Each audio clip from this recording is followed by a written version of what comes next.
So that certain nameless person, they are losing and they know it. And the things that they resort to in their desperation, oh, they are telling. See, that certain nameless person is going after records now in a desperate attack on JD. Now, this attack, it's not limited to just medical records either. Oh no, it goes well beyond that. Demanding constitutionally protected medical information that goes 5 years beyond their relationship. That's right. They want it right up till now. Yeah, you and I, we're going to talk about this and so much more today. And really, I want you to think about this. I want you to think about how the mainstream would cover this were it any other person. You know that line, blaming the victim. Yeah, apparently that it actually matters unless you're talking about this person. Then, well, it's all out the window, right? Fun times, huh? Fun times indeed.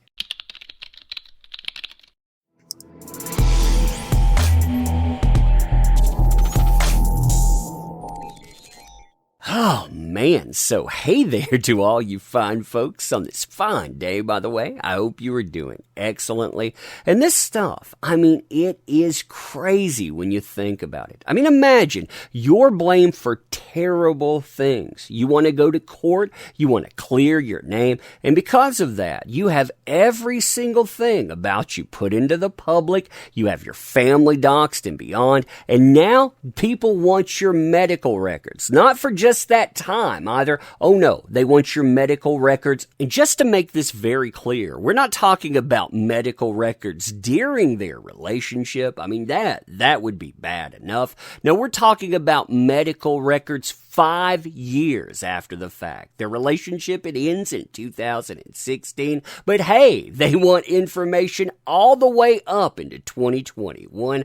Why? Because they need to attack that idea of charitable donations, of body cam footage. They're desperate and beyond. And this is the way that they're going to try to do it. Now, in the past, judges have gotten heated about this. They don't like their time wasted. And they've told both parties that they need to basically meet and work these things out.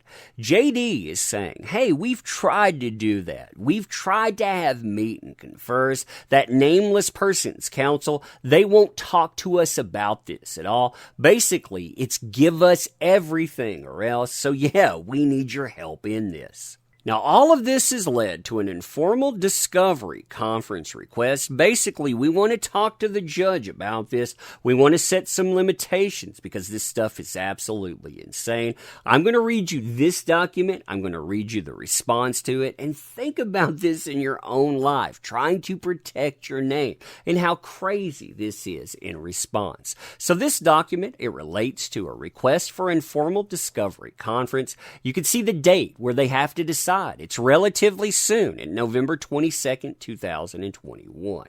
Now, the deadline for the court to hold that informal discovery conference, so if they okay it, then, if they had that, that would be December 2nd, 2021. Now, I want you to really listen to this explanation and imagine yourself in this scenario. Again, you're trying to clear your name because you've been accused of heinous things. And yeah, this is the way you get a response. And the court, they allow a lot of this as well. So the defendant, that certain nameless person, has issued a business record subpoena to plaintiff JD's treating physician, Dr. David Kemper. So they're wanting records from Dr. David Kemper, which seek a very broad category of private and sensitive medical documents. Now, JD, he sought an extension of the return date. Now, what that means is you will get a subpoena.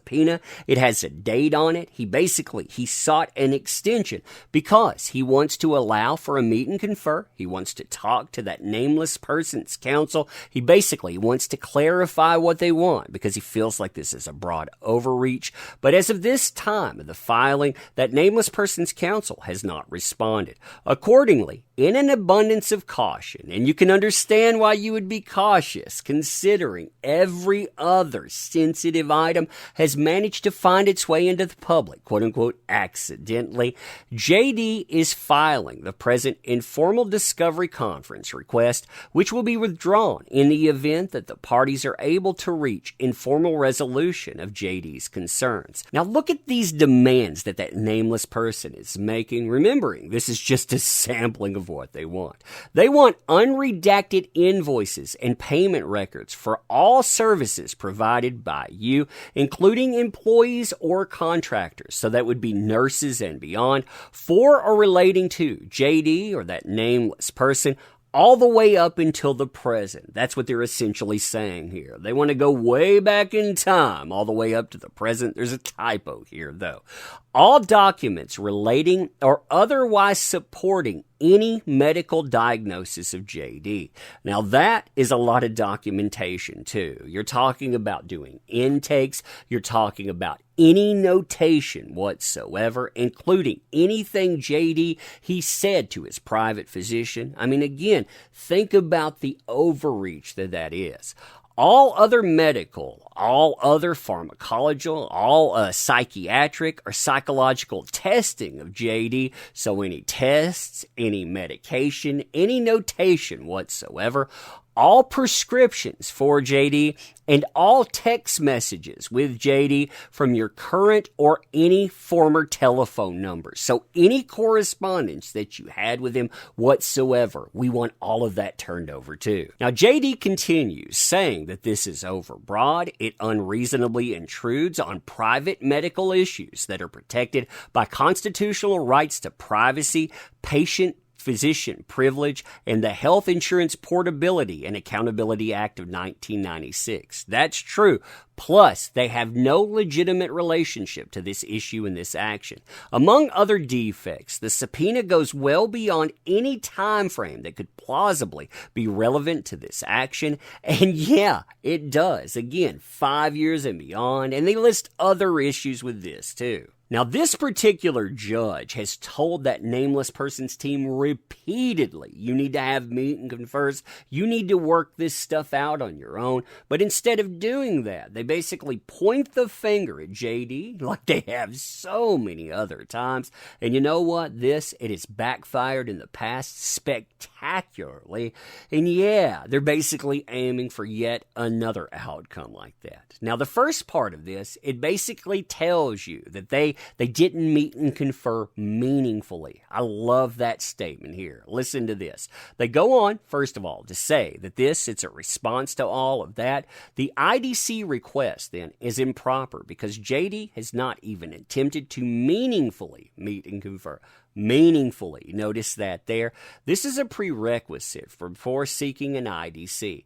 Relatedly, JD has failed to include a meet and confer declaration, likely because it would expose the fact that he did not meet and confer as required. So again, I won't answer your request. That's not meaningful. Therefore, you never did it. And then they add a declaration from somebody.